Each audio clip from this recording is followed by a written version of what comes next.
नमस्कार। आप देख रहे हैं हमारा लीगल एजुकेशन का एक जो एपिसोड है, जो हमने एक सोशल काज के रूप में बनाया है, जिसका उद्देश्य है समाज के आम जनमानस तक कानून का ज्ञान पहुंचे। बहुत बहुत धन्यवाद लीगल एजुकेशन इंडिया के इस एपिसोड में आपका। आज हम बात करेंगे धारा 87 की। 86 तक हम लोगों ने बात कर ली। अब बात हम करेंगे कंसेंट की, सहमति की बात करेंगे कि क्या सहमति भी एक तरीके का बचाव हो सकता है किसी भी अपराध के अगेंस्ट में। अगर कोई अपराध हुआ है, उसके लिए सहमति पहले से दे दी गई है, तो क्या यह कोई अपने आप में बचाव हो सकता है?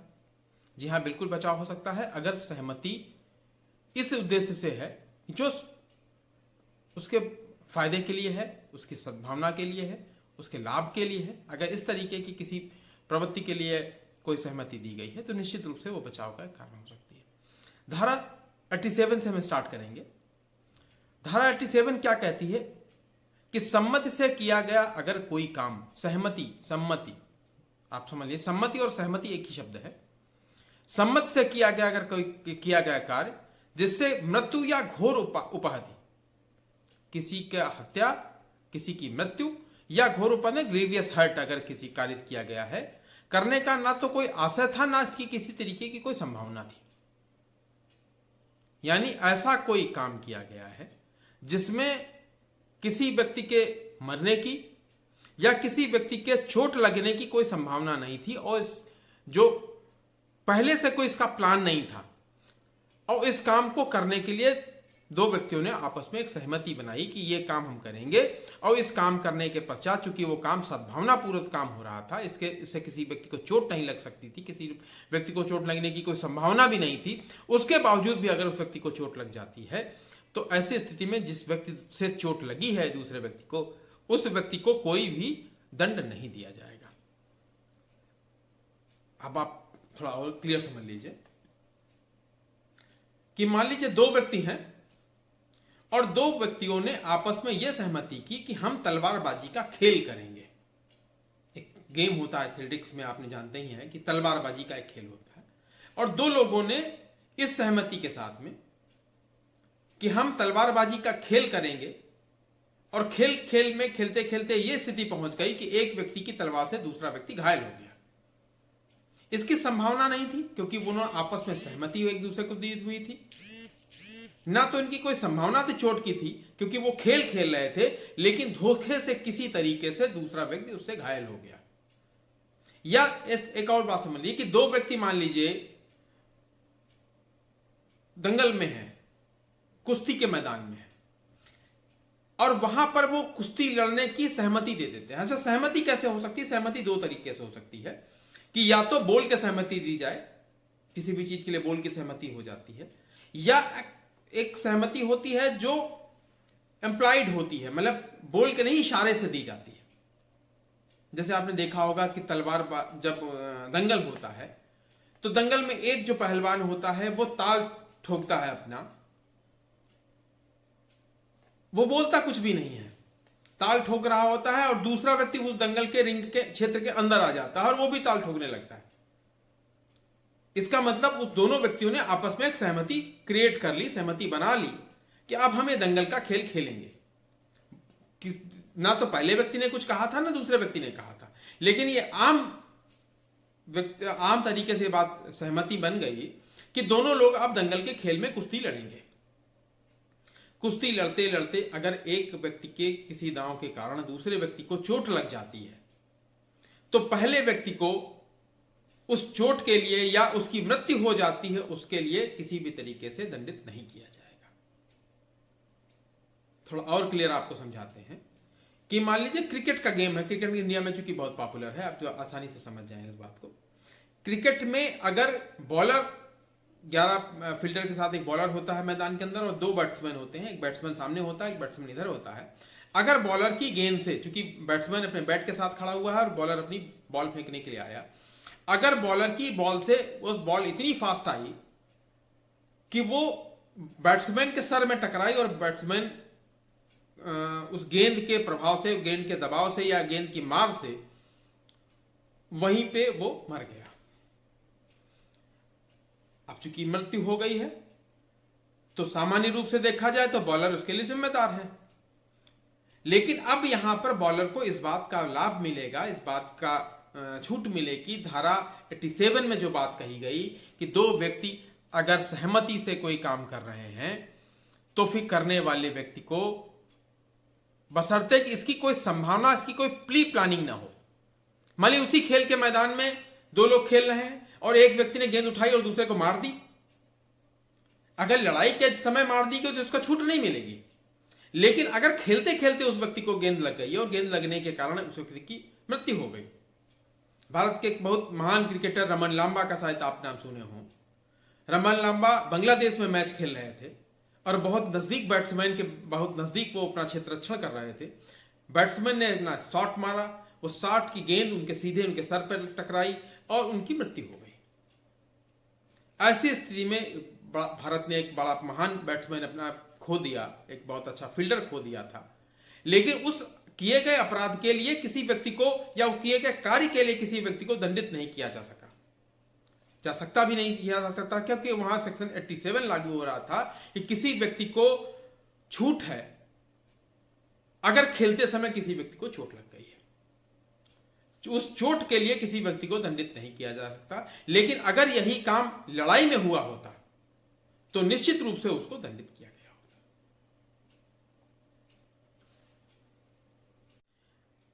होता। ऐसी अवस्था में अगर कोई व्यक्ति ऐसा कार्य कर देता है, मैंने आपको कई सा उदाहरण दिए बताए कि तलवारबाजी में अगर किसी को चोट लग गई, या कुश्ती में किसी को चोट लग गई, या हॉकी खेलते खेलते किसी की हॉकी दूसरे खिलाड़ी के पैर से टकरा गई, उसके पैर में चोट लग गई, या फुटबॉल किसी की नाक में टकरा गया जाके उसको चोट लग गई। तो ऐसी स्थिति में उस जो व्यक्ति ये काम कर रहा था उस व्यक्ति को उसका कोई दोष नहीं है, उस व्यक्ति को कोई दंड नहीं मिलेगा। इसी तरीके से धारा 88 है। 88 धारा भी सहमति से संबंधित है, सम्मति से संबंधित है। ये परिभाषा इसकी मैं एक बार देख लेता, हम लोग एक बार देख लेंगे कि क्या कहती है उस परिभाषा। उससे बात समझने में आपको आसानी हो जाएगी कि किसी व्यक्ति के फायदे के लिए सम्मति से सद्भावना पूर्वक कार्य जिससे किसी की मृत्यु होना आशय नहीं है, यानी किसी ऐसी सहमति जहां पर किसी के फायदे के लिए कोई काम किया जा रहा है और उस फायदे के लिए जो काम किया जा रहा है उससे किसी व्यक्ति की मृत्यु होना या किसी की चोट होना का कोई आशय नहीं है, और वहां पर सहमति दे दी गई। यानी ऐसी अवस्था में जहां कोई व्यक्ति किसी कार्य के लिए अपनी सहमति देता है और वो सहमति इस बात की है कि वो सहमति उसके फायदे के लिए है और वहां पर किसी की मृत्यु होने की संभावना नहीं है, तो ऐसी अवस्था में अगर किसी व्यक्ति को कोई हानि होती है तो जिस व्यक्ति के माध्यम से यह हानि हुई उस व्यक्ति को कोई भी तरीके का अपराध नहीं बनता है, उसको छूट मिलेगी। किस सेक्शन की? Section 88 Indian penal code. बहुत सामान्य सी बात आपको समझा देते हैं इसके लिए। डॉक्टर को जो छूट मिलती है, आपने कई बार देखा होगा कि मरीज भर्ती है, अब मरीज का ब्रेन का या हार्ट का या किडनी का या लीवर का या कहीं का भी इसको ऑपरेशन होना है। डॉक्टर उस ऑपरेशन को करता है, कंडक्ट करता है। सारी कोशिशों के बाद भी अगर उस व्यक्ति की जान न बचाई जा सके तो यहां पर डॉक्टर को इस धारा का लाभ मिलेगा और डॉक्टर के ऊपर कोई भी किसी भी तरीके का कोई मुकदमा नहीं बनता है, उसको किसी भी तरीके की कोई सजा नहीं बनने वाली। क्यों? क्योंकि यहां पे जो सारी कंडीशन है वो फिलफिल हो रही हैं।